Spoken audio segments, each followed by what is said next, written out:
fakana tahta aljidari, basi ilikuwa chini ya ukuta, kanzun, kulikuwa na khazina, lihadhaini alyatimaini, kwa ajili ya mayatima mawili hawa, nani wawili hawa. Idhan falimadha kullu hadha, kwa nini basi kinapatikana hiki kwa ndani ya Qur'an? Yopo hapo ni kwamba aya inasema wakana abuhuma salihan, baba yao alikuwa ni mtu mwema. Ndio maana Mwenyezi Mungu hakupoteza wema wa mzee wao, ilibidi watoto wake lazima awalipe kwa ajili ya mzee wao yule. Watoto mayatima maskini hawajafikia umri wa kubaligh, hawana madhambi, mzee wao alikuwa mwema, na kwa hivyo mpaka ameondoka duniani wema ule Mwenyezi Mungu ameuhifadhi. Pamoja na kuwa kwenye mji ule watu wake wakorofi, watu wake ni wabaya, wamekataa hata kuwakirimu Nabii Musa na Al-Khidri, lakini Mwenyezi Mungu alihifadhi mali ya watoto wale. Nani huyu bwana Al-Khidri, abdun salihun, alipouona ukuta umenepa, fawajada fiha jidaran yuridu an yanqadha fa aqamahu, akausimamisha ukuta ule, akaujenga. Nabii Musa amehamaki, anamwambia bwana wewe, lau shi'ta latakhadha alayhi ajra, ungetaka ungechukua ujira kwa watu kama hawa. Watu gani hawa? Ndio utafanyia bure katika maisha? Si afadhali ungechukua ujira bwana, watu wamekataa hata kutufadhili sisi bwana, wajibu dhiyafa. Ndipo ikabidi Al-Khidr ampe siri, ampe ta'wil ya safari yao yote ile na mambo waliokutana nayo, kuanzia jahazi na mtoto aliyemuua tahta al-baligh, na vile vile ukuta huu ambao kusimamisha ulikuwa nusra uanguke. يا معشر الإخوة الأعزاء أمنوا على حياة أولادكم بتقوى الله. yafanyeni yawe salama usalimini maisha ya watoto wenu kwa nyinyi wenyewe kwanza kuwa wacha Mungu, na wao watasalimika, watakuwa katika hali ya amani. Kama wazee hawakuwa wacha Mungu, basi watoto washaangamia, inakuwa sababu walioangamiza ni wazee wao. fa inna al-jidara qad uqima bisababi anna abahuma kana salihan, ukuta ule umesimamishwa kwa sababu mzee wao alikuwa ni mwema. fakaifa nu'minu ala hayati auladina, vipi basi tuyaweke ni ya amani maisha ya watoto wetu? Namna gani utaweka? Vipi utawekaje? na wewe mwenyewe utangulia akhira, huko nyuma tujuaje tena wewe? inda rabbina sayuhawwiluka alquranu, Qur'ani itakugeuza ikupeleke kwenye mafunzo maalum ya kuyafanya maisha ya wanao katika hali ya salama. ala al-ayati raqmu 9, utakwenda kwenye aya nambari 9 min suratun nisaa, katika suratun nisaa utaikuta aya Mwenyezi Mungu anakuonyesha namna gani ya kuyafanya maisha ya watoto yawe katika hali ya salama. watajidu hunaka maktabu ta'amini ala al-hayati, na utakuta kwa maandiko maalum maktaba inafunza kuyaweka salama usalimini maisha ya watoto. wallahu la yutalibuka illa bidaf'i qisayn ithnaini, Mwenyezi Mungu hatakutaka kwenye aya hiyo illa kwa kutekeleza mambo mawili tu basi, hamna la tatu, la thalitha lahuma. in aradta an ta'rifa ma hadhani alqissani, ikiwa utataka kujua nini habari mbili hizo ili uyasalimishe maisha ya mwanao, hata wewe ukiondoka duniani yeye aipate salama, faqra qawla al-bari tabaraka wa ta'ala, isome kauli ya Mwenyezi Mungu mtukufu mwenye kushinda isemayo hivi. Isikilize aya ya Qur'ani isemayo nambari 9 suratun nisaa. Mwenyezi Mungu anasema walyakhsha alladhina law taraku min khalfihim dhurriyatan dhi'afan khafu alayhim falyattaqullaha walyaqulu qawlan sadida. maana ya aya ni kwamba na waogope wale law taraku min khalfihim dhurriyatan dhi'afan, law kama wangeliacha duniani, kama anakufa ghafla mtu anaacha duniani huko nyuma vitoto vidogo vidogo, havijui kitu, havijui mbele wala nyuma, na dunia ndo kama unavyoiona inavyokwenda hivi, ndo kama unavyoiona inavyokwenda, kila wakati inazidi katika uovu tu, inazidi kutokomea katika ubaya tu, na wewe maskini utakuwa unaogopea wanao wasije wakafikishiwa na mabaya hayo. Mwenyezi Mungu anakutaka faliyataqullaha, jilazimishe kumcha Mwenyezi Mungu wewe mwenyewe kwanza. waliyaqulu qawlan sadidan, na useme maneno mazuri. Na hakuna kauli iliyokuwa sadidan kuliko kitabu cha Mwenyezi Mungu na kuliko maneno ya bwana mtume. Hakuna nyingine qawlan sadidan abadan. Ikiwa utafanya kazi hiyo, basi naam, mpaka watoto nao vile vile watasalimika. Dunia kama unavyoiona Europe hivi sasa, watu wanataka kutoka katika mambo machafu, wameshachoka nayo, taabani tena. Maana ilikuwa Faransa, ukitembea unakuta watu wanafanya machafu njiani, na ukishangaa kutizama, wao ndio kushangaa wewe.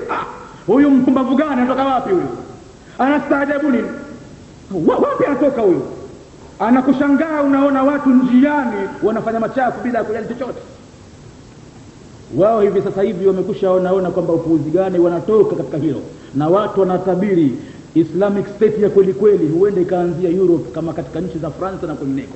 Kuna Uislamu ambao una rise kwa hali ya nguvu sana, unatisha sana. Hakuna kitabu chochote cha dini utachokitaka France kwa kikosa. Hatari kubwa imekuwa France, lakini humu mwetu sisi ndio kwanza tunayaona mazuri zaidi hayo, tunayaelekea. Ndio kwanza banati zetu tunawavua nguo, tunaweka uwanjani wacheze mpira wa kiume, na vivazi vyao waliovaa ni bukta mpama pajani.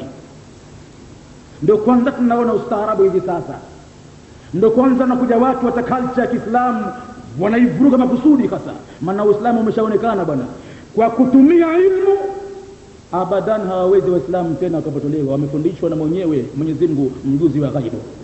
Huwezi tena sasa hivi kwa hoja za kielimu kuwashinda. Inabidi kuharibia thikafa, uingie na mambo yaliokuwa kinyume na Uislamu. Ukishatafulia hapo, wakiiga wameumia, wameshapotea, wameshafifidika. Hakuna Uislamu, hakuna chochote. Na hii kuinama na kuinuka misikitini, madhal thikafa imeharibika. Basi puzi mtu, swala Mwenyezi Mungu azikubali zile, mpaka ziwe ambazo inna salata tanha anil fahshai wal munkari, mpaka iwe namkataza mtu machafu bwana na maovu. Ndio kwanza tunaona sasa hivi tuelekee katika maovu hayo. Inabidi mtu anatahadhari nyuma yake, kwa naacha watoto maskini wadogo. Watakuwa na hali gani baada ya miaka 40 ijayo? Ikiwa sasa hivi dunia iko hivi, baada ya century moja kutakuwa na hali gani duniani? Kila ukenda mbele mambo yanazidi kupea zaidi. Sasa ufanyeje? Falyattaqullaha, mche Mwenyezi Mungu sana kwenye kila amri ya Mwenyezi Mungu na kwenye kila katazo la Mwenyezi Mungu, uliangalie vizuri. Waliyaqulu qawlan sadidan, na vile vile useme maneno mazuri. Na kauli nzuri hakuna utakapoipata ila ya Mwenyezi Mungu peke yake na mtume wake. Tayeb, tunarejea kidogo katika maneno ya yule sahaba aliyekuwa katika sakati maut. Ilikuwa tunatembea kwenye bustani kidogo kuonyesha kwamba hakuna kitu kitakachopotea kabisa kabisa mbele ya Mwenyezi Mungu. Atakacho kitanguliza mtu atakikuta lazim tu. Ilibidi ukuta ule siri iko pale ya hazina ile isingewaki, ingepotea tu na mji ule utakuwa baya. Lakini kwa kuwa mzee wao alikuwa ni mwema, alikuwa mcha Mungu, Mwenyezi Mungu akahifadhi kwa ajili ya wanawe mpaka walipokuja Al-Khadhir na Nabii Musa. Al-Khadhir akaujenga kuta ule, baadaye akampa siri Musa, kwa sababu nimefanya hivi ni kwa sababu namna kadha kadha kadha kadha kadha. Siri ile kukupari ni hiyo. Wanuha laitahu kana jadidan, laitahu kana baidan, laitahu kana kamilan. Moja tushaifasiri laitahu kana jadidan, laitan kama ingelikuwa mpya. Laitan kama ingelikuwa mpya amekusudia pale ni nguo ile alotoa sadaka siku ile. Laitahu kana baidan, sasa tunakuja katika kauli yake nyingine siku ile alipoitoa wakati anatoka roho, kasema laitan kama ingelikuwa mbali. Nini maana maneno hayo? Mtume Mwenyezi Mungu akawafasiria masahaba, akawaambia kwamba hakika bwana huyu siku moja, inna hadha ar-rajulu kana mutawajjihan ila al-masjid, siku moja alikuwa akielekea msikitini huyu. Fawajada abdan, akamkuta mja mmoja, muqadan, kiwete maskini kakitako, lianna birijlaihi shalalan, kwa sababu kwenye miguu yake mna kitu ameparadise maskini, paralyze imemshika, imeshapooza, hafai, hawezi kwenda kakitako pale maskini. Lakini alikuwa anangoja kitu kikubwa sana. qala lahu, kupita mtu tu ambaye huyu ambaye kwenye sakaratul mauti kasema laitani kama ingelikuwa mbali, kupita huyu bwana akamwambia khudhni ma'aka, nichukue pamoja na wewe bwana, liusalli waraa rasulillahi sallallahu alayhi wasallam, ili nipate kwenda kuswali pamoja na swala ya mtume, nikakae nyuma ya mtume, jamaa ya mtume isinikose katika alfajiri. Yule bwana pale pale fahamalahu arrajulu ala dhahrihi, akambeba mgongoni kwake, wa dhahaba bihi ila almasjid, akaenda naye mpaka msikitini. Fasalla, akaenda yule bwana akaswali pamoja na mtume. Falamma hadarathu alwafa, basi huyu mbebaji alipohudhuriwa na mauti, raa qasran min qusuri aljannati, aliona nyumba nyingine kubwa zaidi kuliko ile katika nyumba za peponi. Faqalat lahu almalaika, malaika wakamwambia inna hadha qasruka, hakika jumba hili ni lako wewe. Qala bi ayi amalin, ilibidi yule bwana aulize pale, kwa amali gani niliyotenda ya rabbi hata nikapata kasri kama hii?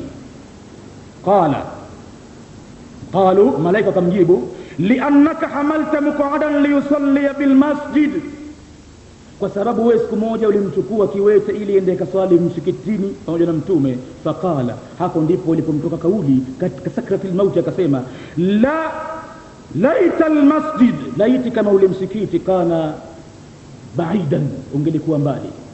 Akasema kana almasjidu qariban, msikiti ulikuwa karibu. Laitahu kana baidan, laitani kama ungelikuwa mbali, ningelipa kitu gani mimi? Idha kana hadha almasjidu ala qurbihi, itapokuwa msikiti huu juu ya ukurubifu wake, kukurubia kwake, manahani Allahu bihi qasran fil janna, Mwenyezi Mungu ameniwekea mimi badili yake, amenilipa, amenitunukia jumba mojawapo kubwa la peponi. Fama baluna law kana baidan, nini habari yetu sisi kama msikiti ule ungelikuwa mbali? Ndipo aliposema laitahu kana baidan. Halafu mtume akawafasiria na asili ya kusema laitahu kana kamilan, laiti ingelikuwa kamili, akawaambia raghifun, ni nusu kipande cha mkate tu. Tasaddaqa ar-rajulu bijuz'in minhu, ametoa sadaka mtu kwa sehemu ya mkate kipande, ala ja'i'in, kumpa mwenye njaa. Wali afwahu al-ja'i'a, na kukipitisha kitu kwenye kinywa cha mwenye njaa, au la bid sadaqati min baitillahi al-haram, ni bora zaidi kuliko mtu kwenda kuitembelea baitillahi al-haram. Juz'un min raghif, kipande kidogo cha mkate. Tasaddaqa bihi ar-rajulu ala ja'i'in, alikitoa sadaka yule mtu kwa mwenye njaa. Falamma hadarathu alwafa, basi alipohudhuria kwenye mauti, raa qasran thalithan, aliona jumba la tatu, fi riyadhil janna, katika bustani za peponi. Fasaala, aliuliza, liman, ni kwa ajili ya nani jumba hili? Qalu laka, ni lako wewe. Qala bi ayi amalin, kwa amali gani niliyoitenda? Qalu li annaka tasaddaqta dhata yawmin ala miskinin, wakamwambia kwamba wewe siku moja umetoa sadaka kumpa maskini. Bi ba'dhi raghif, kwa kipande cha mkate, ba'dhi raghif, kinusu ya mkate tu. Qalu na'am, alipouliza kwa nusu ya mkate tu, malaika akamwambia ndio, kwa nusu ya mkate tu. Hapo ndipo aliposema laitahu kana kamilan, yale eti mkate ule kama ungelikuwa kamili. Uwe na yakini lolote ulifanyalo ni kwamba utalikuta tu. Wanufikha fi sur, sasa narejea kule tutokako katika maukifu al-qiyama, na litakapopulizwa parapanda, fasa'ika man fi samawati wa man fi al-ardi, watazimia wote viumbe kuanzia ardhini mpaka mbinguni, illa man shaa Allah, isipokuwa wale tu awatakao Mwenyezi Mungu, hawatopambana na kuzimia huko wakati huo. Qala al-mufassiruna haula'i humul malaikatul kibar, wamesema kwamba hawa watakuwa hawaondoki duniani wakati huo ni malaika wakubwa wanne.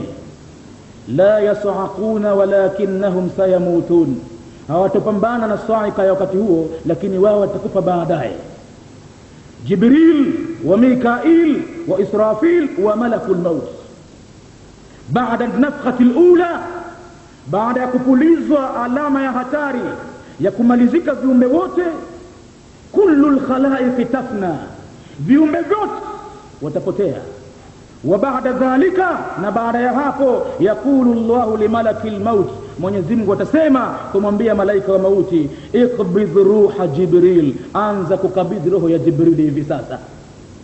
Wakati wamebakia wane tu katika ulimwengu, si mbinguni si ardhini. Iqbidh ruha Jibril, sasa anza kuikabidhi roho ya Jibril pamoja. Fayaqbidh ruhaihima, malakul maut atakabidhi roho za malaika wawili hao. Wa yabqa malakul maut, hapo tena atabakia malaika wa mauti peke yake, ni yeye tu. Wa yadhunnu nafsahu annahu bimanjatin min almaut, atadhania nafsi yake kwamba ataokoka na mauti, labda kabakia peke yake.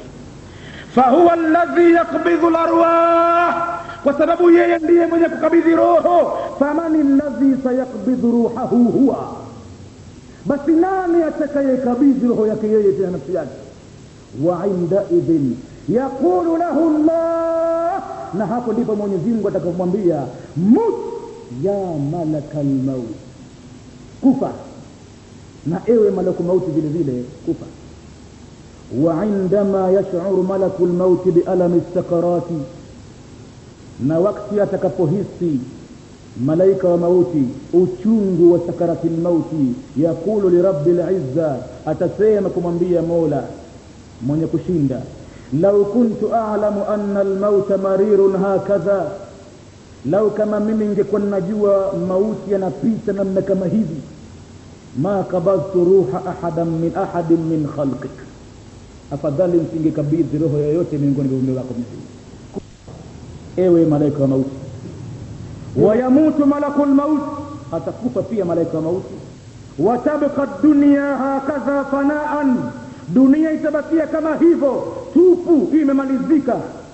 Ila an yanfukha Israfilu ba'da an yuhyiyahu Allah, yanfukhu an-nafkhata ath-thaniya, mpaka atakapopuliza Israfil, atakapomhuisha Mwenyezi Mungu, atakapopuliza tena mara ya pili upulizaji wake. Fa idahum qiyamun yanzurun, tahamaki viumbe wameshasimama kwenye mahakama wanaangalia. Wannasu inda al-khuruj min al-maqabiri suwarun wa namazij, na watu wakati wa kutoka makaburini watakuwa na sura mbalimbali na mifano mbalimbali.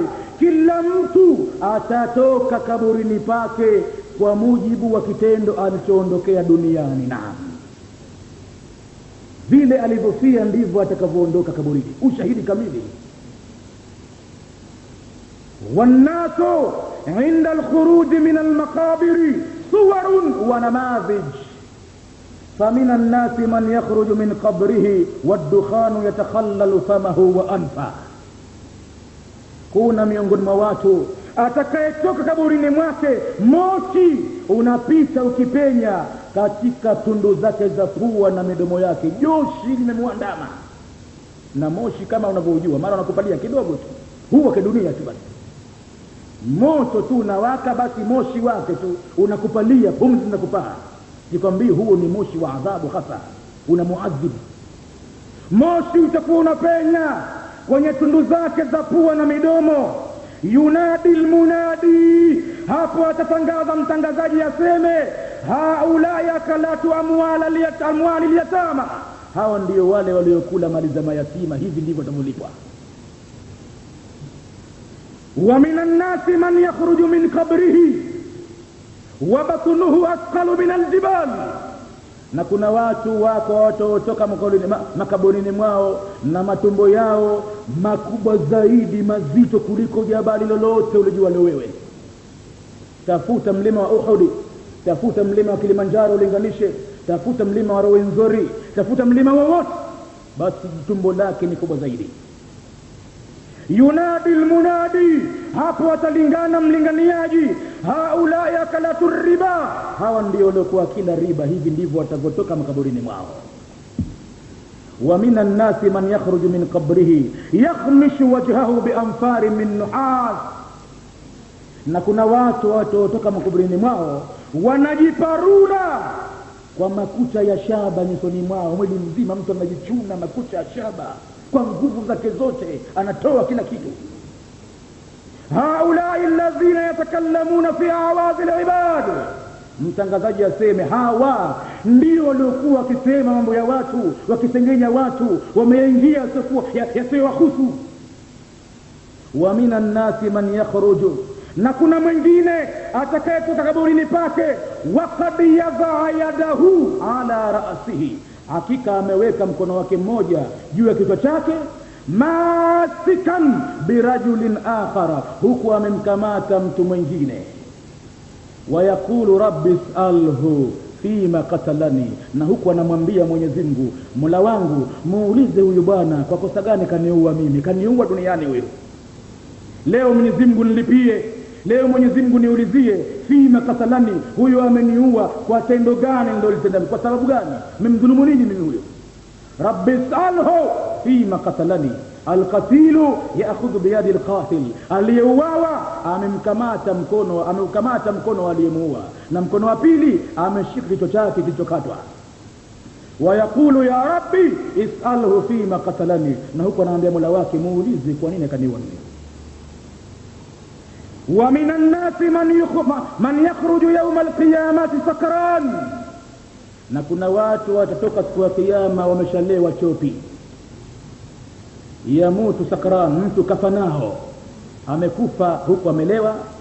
Wa yakhruju min qabrihi sakran, na atatoka katika kaburi aliyakuwa amelewa vile vile. Wa yalqa Allah wa huwa sakran, na atakutana mbele ya Mola wake wakati kuhukumiwa aliyakuwa ananuka mvinyo. Anuka mvinyo, ushahidi kamili wa tendo la mtu aliyeondokea duniani. Tahadhari. Hakika ya shukrani zote, sifa zote ni zako na ufalme pia. La sharika laka, wewe huna mshirika naye Mwenyezi Mungu. Allahumma labbaik, labbaik la sharika laka labbaik, innal hamda wan ni'mata laka wal mulk la sharika laka labbaik Allahumma labbaik, labbaik la sharika laka labbaik, innal hamda wan ni'mata laka wal mulk la sharika lak. Hadha huwa alladhi kharaja liyahujja albayt alharam, huyu watotoka kaburini mwake anapiga sauti hiyo ni yule aliyotoka mguu mosi mguu pili, kaacha mambo yake yote, kaacha mke au kaacha mume nyuma, kaacha nyumba, watoto, mali na kila kitu, amekwenda kuzuru nyumba ya Mwenyezi Mungu Maka, au ya'tamir, au amekusudia ama hija au kufanya umra. Famata muhrima, basi akenda akafa hali yakuwa kishahirimia mambo hayo. Idha mata muhriman, atakapokufa mtu muhriman, bu'itha yawm alqiyamati mulabbiyan, anafufuliwa siku ya kiyama huku anatoa talbia mfululizo. Wa inda idhin tushriku al-ardu binuri khaliqiha, na wakati huo ndipo ardhi itakapong'ara kwa ajili ya nuru ya Bwana wake. Wa awwalu man tanshaqqa al-ardu anhu yawm al-qiyamati habibullah Muhammad, na wa mwanzo itompasukia ardhi kutoka kaburini siku hiyo, siku ya kiyama, ni kipenzi cha Mwenyezi Mungu Muhammad, sahibul maqam al-mahmud, sahibul liwa' al-ma'qud, sahibul hawd al-mawrud, sahibul mawqif al-mashhud. عندما تنشق عنه الارض يوم القيامه, wakati itapompasukia ardhi siku ya kiyama, anatoka kaburini mwake, yasalu qailan, jambo la mwanzo huku anauliza kwa kusema, kaifa halu ummati, leo nini hali ya ummati wangu imekuwaje? Kaifa halu ummati. Hadha huwa alhabibu alladhi turja shafa'atuhu, huyo ndio kipenzi wa Mwenyezi Mungu ambaye